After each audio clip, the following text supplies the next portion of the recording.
அதனாலதான் பிஞ்சாய் பழுத்தாலே ஆண்டாளினா. இப்ப நம்ம சொல்றதா பிஞ்சிலே பழுத்து இந்த அர்த்தத்தை வேற மாதிரி சொல்லிருக்கீங்க. அது அர்த்தம் அல்ல. பிஞ்சிலேயே பெரும் ஞானத்தை உடையவளே ஆண்டாளே நம்மாழ்வார் சொல்ற. அப்படிப்பட்ட வார்த்தை பிஞ்சாய் பழுத்தாலை ஆண்டாளை பக்தியுடன் நானும் பழுத்து. ஆண்டாள் பிராட்டி அப்படியெல்லாம் சொல்லக்கூடிய இந்த அற்புதமான ஒரு காவியம். அதுபோல இந்த 8 விதமான விஷயங்கள் அஷ்டமம் நவம்னு சொல்லக்கூடிய 8னா 8. சில பேருக்கு பார்த்தா நியூமராலஜில 8 வேண்டாங்களா. 8 எப்படிப்பட்ட ஒரு லட்சுமி ராட்சம் தெரியுமா? 18 அத்தியாயம் 8 லட்சுமி இல்லையா, 48 நாள் உபவாசம், இப்படி எல்லாத்துக்குமே 8 சொல்லப்பட்டிருக்கு இல்லையா. இந்த 8 எப்படிப்பட்ட ஒரு விஷயம். மற்றவாங்க அந்த அஷ்டமியை பார்த்தும் நவமியை பார்த்தும் வருத்தாலாம்.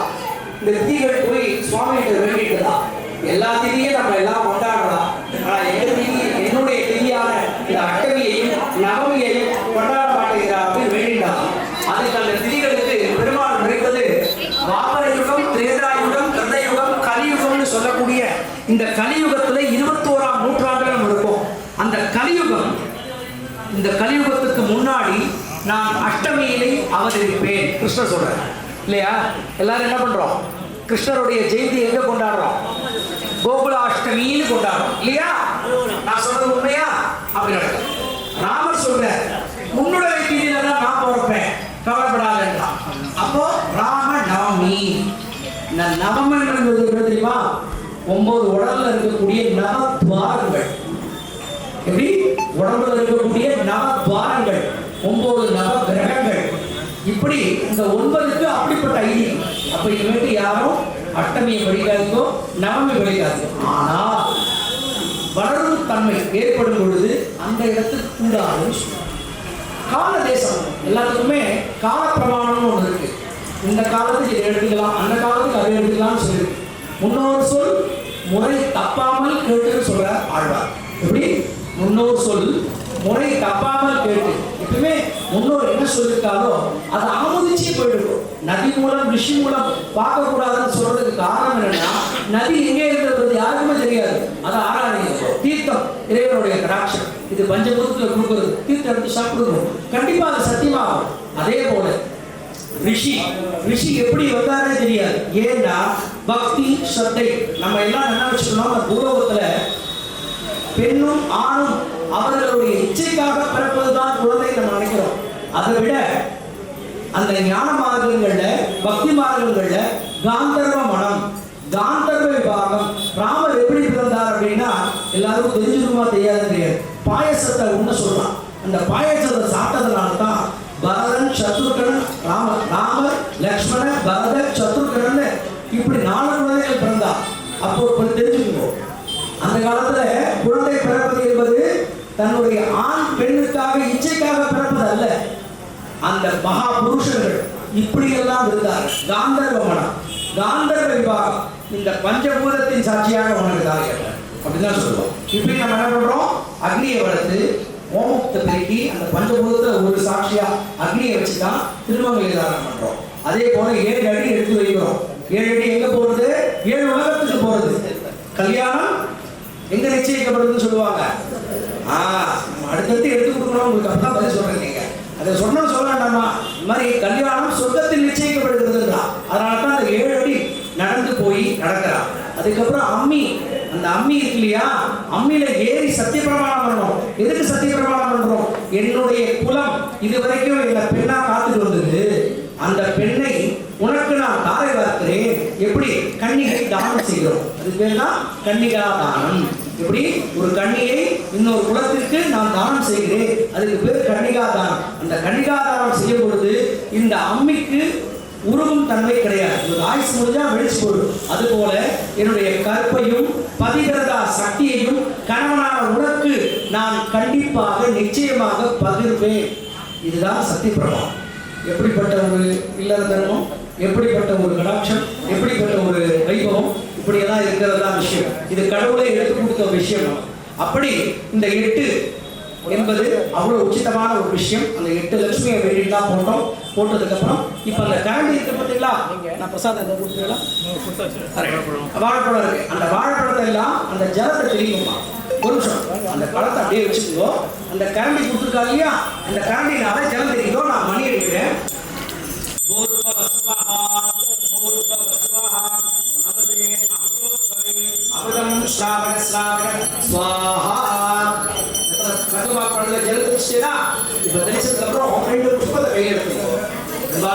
மகாகணபதி இந்த பழத்தை கடாட்சியம் எப்பயுமே ஆவி அவனுக்கு அவன் சாப்பிட்ட அமுது நமக்கு. அதனாலதான் வைணவ மரபுல எப்பயுமே சொல்லக்கூடிய ஒரு விஷயம், வைணவ மரபுனா தனி மரபே கிடையாது, எல்லாரும் ஏற்றுக்கொண்ட மரபு. நம்ம எடுத்துக்கல அவன் எடுத்துக்கல, அதான் விஷயம். இப்படி ஒழுக்கத்தில் சிறந்தவன் எவனோ அவனே பிராமணன். எப்படி ஒழுக்கத்தில் சிறந்தவன் எவனோ அவனே பிராமணன். எல்லா ஐஸ்வர்யங்களிலும் நிறைந்தவன் எவனோ அவனே மனிதன். எப்பயுமே கொடுக்கும் தன்மை உடையவன் எவனோ அவனே நல்ல பத்திரி. இப்படிதான் அர்த்தம். மதம் என்பது நமக்குள்ள நம்மளே சேர்த்துக் கொள்ளக்கூடிய விஷயம். இதை பறந்து இருந்த விஷயத்தை இருக்கும் பொழுது யார் போதிக்கிறானோ யார் சொல்றானோ அதை ஏற்றுக்கணும், அவ்வளவுதான் விஷயம். நல்லதாக இருக்கும். சரியா? புஷ்பத்தை கையில் எடுத்துங்கோ, அப்படியே காட்டுங்கோ. பிராணாய ஸ்வாஹா, அந்த பழத்தை காட்டி காட்டுங்கோ. பிராணாய ஸ்வாஹா, அபானாய ஸ்வாஹா, ஞானாய ஸ்வாஹா, சமானாய ஸ்வாஹா, உதானாய ஸ்வாஹா, பிரம்மணே ஸ்வாஹா, பிரம்மணிம ஆத்மா அமிர்தத்வாஜா. சொல்லுங்க. மகா கணபதியே நமோ நமஹ. துர்கா லக்ஷ்மி சரஸ்வதி நாப்யஹ நமோ நமஹ. கதலி பலம் தாம்பூலம் ஏதஸ் சர்வம் அமிர்தம் மகா நிவேத்யம் நிவேதயாமி. அப்படி போடுங்க. ஒரு புத்தரணி ஜலத்தை எடுத்து திருப்பி பூமியில விடுங்க. ஆச்சமணியம் சமர்ப்பயாமி. அந்த வெத்தலை பாக்கு பழம் வச்சிருப்பேன் இல்லையா, அந்த வெத்தலை பாக்குக்கு ஜலம் தெரியும். கோர்பவஸ்வஹா பூகி பல சமாயுக்தம் நாகவள்ளி தலேருகம் கற்பூர சூர்ண சம்யுக்தம் தாம்பூலம் பிரதிகிஷ்யதா. கற்பூர தாம்பூலம் சமர்ப்பயாமி. சமஸ்தோபசாரான் சமர்ப்பயாமி.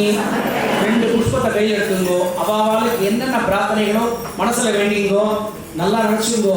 உங்களுக்கு இப்படிப்பட்ட ஒரு வைபவம் கிடைச்சது மகா பூர்வ ஜென்மத்து சுகிருதம். வருடம் வரக்கூடியவர்கள் பாக்கியசாலி. ஒரு வருடம் வந்த இன்னொரு வர முடியாம போயிடுது, ஏதோ காரணம் அப்படின்னு சொல்றாங்கன்னா, ஏதோ காரணமா வர முடியுது, ஏதோ ஒரு ப்ராப்ளம். ஆனா இத்தனை பேர் நீங்க வந்திருக்கீங்க இல்லையா, இது உங்களுக்கு பெரிய கிடைச்ச பாக்கியம் இல்லையா? எத்தனை பேர் வரணும்னு நினைச்சிருப்பா, வர முடியாத போயிருக்கும், ஏதோ ஒரு அசௌகரியம் இல்லையா? உங்களுக்கு எல்லாம் கிடைச்ச ஒரு விஷயம் அப்படிப்பட்ட விஷயம். அதனாலதான் தெய்வத்தினால் ஆகாதெனும் முயற்சி தன்னை வருத்த கூலி தரும் அப்படின்னு சொன்னான். இப்படி நீங்க என்னெல்லாம் வருத்தி செய்வீங்களோ உங்க கணவனுக்கு ஏற்பு, உங்க குழந்தைகளுக்கு ஏற்பு, உங்க குடும்பங்களுக்கு ஏற்பு. அப்படிப்பட்ட ஒரு விஷயம் வைபவம். இந்த மாதிரி பாக்கியம் வருடம் எனக்கு தரணும் தாயே மனசார வேண்டிக்கணும். அடிக்கடி நானும் பூஜைக்கு வரணும் அப்படின்னு என்னைய வேண்டிக்கணும். சரியா? கை கூப்பிக்கணும். பக்கத்துண்ட மகாகாயா சூரிய கோடி சமப்பிரபா நிர்விக்னம் குருமே தேவா சர்வ காரியேஷு வரப்பிரதா அகஜானன பத்மார்க்கம் கஜானன மகர்நிஷம் அநேக தந்தம் பக்தானா ஏக தந்தம் உபாஸ்மஹே சர்வ மாங்கல்ய ஸ்வரூபிண்யை சகல ஐஸ்வர்ய தாகினி மம குல தேவதாயை ஆதித்யாய சோமாய மங்களாய புதாய ச குரு சுக்ர சனி பேச்சா. ஆகவே கேதவே நமோ நமஹ இஷ்டகுல தேவதாயை நமோ நமஹ அனந்த கோடி பிரார்த்தன பிரதட்சண நமஸ்காரான் சமர்ப்பயாமி. ஒரு 2 செகண்ட் பிரார்த்தனை வேண்டிங்கோ. என்ன வேணும்னா வேண்டிங்கோ. எல்லாருக்கும் வேண்டியதுன நோயற்ற வாழ்வே குறைவற்ற செல்வம், பொருள் இல்லாததற்கு இவ்வுலகம் இல்லை, அருள் இல்லாததற்கு எவ்வுலகம் இல்லைன்னா. என்ன அழகான வார்த்தை பாருங்க. பொருள் இல்லைன்னா நம்ம இந்த ஊர்ல தான் மதிக்க மாட்டா, அது தேவையே இல்லை. அருள், அவன் அருள் வேணும்னா நீங்க உங்களை தானே பலப்படுத்திக் கொள்ள வேண்டும். நயம் பயம் இதெல்லாம் இருக்குன்னா இறைவன்கிட்ட தான் இருக்கணும். நமச்சிவாய வாழ்க, நாதம் தான் வாழ்க, இமைப்பொழுதும் என் நெஞ்சில் நீங்க நான் தான் வாழ்க அப்படின்னு சொன்னான். அதுக்கப்புறம் இமைப்பொழுதும், இந்த இமைக்கும் போது கூட உன்னை நினைக்காம இருக்கிற வரம் வேண்டும்டா சிவனே வேண்டும்டா. அப்படி என்ன வேணும்? நமக்கு அருள் தான் வேணும். அந்த அருள் எப்படி வேண்டும்னா நம்ம உடலை உருக்கி சுருக்கி பெருக்க வேண்டும். அப்பதான் தெய்வத்தினால் ஆகாதெனினும் முயற்சி தன்னை மெய்வருத்த கூடிதரும். இறைவன் உங்களுக்கு ஜாதகம் இல்லை, ரீதி இல்லை, விதி இல்லை, நீ இப்படித்தான் இருக்கணும், இப்படித்தான் கிடக்கணும் விதி இருக்கு பாருங்க. அந்த விதியை எப்படி மரியாதை பண்ணணும்னா, இறைவா என்ன வந்தாலும் பெறுவார். சிக்கனை பிடித்தேன் உன் பாதத்தை. எப்படி உன் பாதத்தை பிடிச்சிட்டேன், நீங்க கையை பிடிச்சா ஓடி விடுவார். கழுத்துக்கிட்ட பவானி அப்படி கழுத்தை பிடிச்சா ஓடி விடுவார் இல்லையா? காலை பிடிச்சு போட்டா. அதனால்தான் சிக்கனை பிடித்தேன் அப்படின்னா, சிக்கனை பிடித்தேன்னா கிரிப்பா பிடிச்சுட்டேன், உன் காலை விட்டு ஓடாது. அதனால தான் மார்க்கண்டேயனுக்கு 16 வயதுல உனக்கு மரணம் சம்பவிக்கும்னு ஜாதகக்காரர் சொன்னா கூட என்ன அதுக்கு பிறப்பு வழி அப்படின்னா, இறைவனை பற்றிக்கொள், அவரை போடுனா போடுறா கையில பிடிக்க முடியல இல்லையா? அதனால தான் ஆற தழுவி கொண்டான். யார்? சிவபெருமானை ஆற தழுவி கொண்டான். அந்த தழுவி கொண்ட பாக்கியமாக இன்றைக்கும் என்றைக்கும் என்னை போலவே 16 வயதாக இருக்கிறது மார்க்கண்டேயன். எனக்கும் 16 வயசு தான். அதனால வீட்டுக்காரி பார்த்தா திட்டுவா. அதனால 16 வயது மனசுக்கு எப்பயுமே வயசு கிடையாது. மனம் எப்படி? மனதுக்கு வயதே கிடையாது. அதனாலதான் எப்பயுமே பெரியவா சொல்லுவோம், மனோபலத்தை விட்டு விடாது, மனோபலத்தை விட்டு விடாது சொல்லுவோம். அப்பா முடியலப்பா அப்படின்னா முடியல இல்லையா? அப்பா என்ன முடியும் எது பாருங்க எழுதுறோம். நீங்க நினைச்சு பாருங்களேன், நமக்குள்ள நம்ம நேசிக்க ஆக முடியும். அதனாலதான் உங்களுக்கான வணக்கம் சொல்லுவோம். ஏன் சொல்றேன்னா, முதல்ல உங்களை நேசிக்க கற்றுக்கொள்ளுங்கள், மற்றவர்களை நேசிப்பீர்கள் இல்லையா? அழகா இந்த தேகம் அழகா இப்படி நம்ம நினைச்சுக்கணும். அப்பதான் இந்த அழகை எப்படி நம்ம வந்து மெயின்டைன் பண்ணணும், இந்த உடல் சரீரத்தை எப்படி இறைவன் நமக்கு உடல் பொருள் ஆவி கொடுத்தா அதை அப்படியே அவனிடம் சமர்ப்பிப்பதுதான் உண்மையான சமர்ப்பணை இல்லையா? நான் கொடுத்ததுலாம் எனக்கு முடியும் கப்பால் அடிக்கிறது அதெல்லாம் பண்ணக்கூடாது. இதெல்லாம் வன்முறை இருக்கக்கூடாதுன்னா இறைவனுக்கு நாம் முழுமையாக அர்ப்பணித்தல், உடல் பொருள் ஆவி அனைத்தையும் அவனிடம் அர்ப்பணம் செய்யும். அது போல மனசா பிரார்த்தனை பண்ணிக்கோ, என்ன வேணுமோ வேண்டிட்டு அந்த அம்பாள் கிட்ட போடுங்கோ. மனசா பிரார்த்தயாமி. இங்க ஒரு தீபம்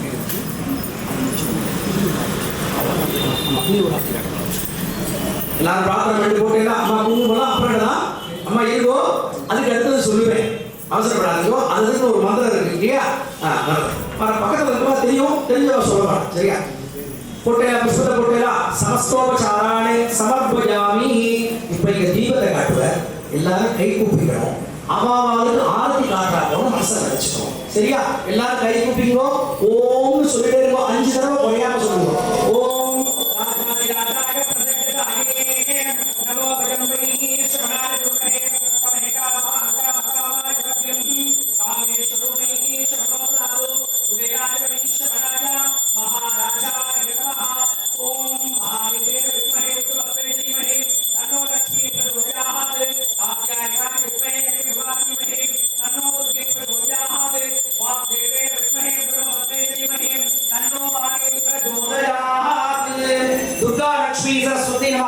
मम कुलदेवताभ्यो नमः नानाविधवक्त्रमणिमले महाम्बिकायै नमः दीपावाक्षां धारयामि दीपान्तरविदं எல்லாரும் உதிரணி ஜலத்தை விடுங்கோ.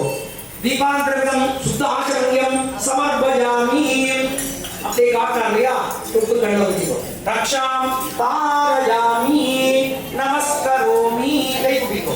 நமஸ்கரோமி சமஸ்தோபசாரான் சமர்ப்பயாமி. இப்போ என்ன பண்ணுங்கோ? பிள்ளையார் அப்படி தொடுங்கோ. महागणपतिं दासुदास्तां वित्तापयामि दीपलक्ष्मीं दासुदास्तां वित्तापयामि. விடப்படுங்கோ. அந்த புஷ்பத்தை அப்படியே இருக்கட்டும். இப்போ இந்த பூஜை முடிகிற வரைக்கும் அந்த பூஜையை கண்டினியூ பண்ணுங்கோ. அஷ்டோத்தரம் முடிஞ்சதுக்கப்புறம்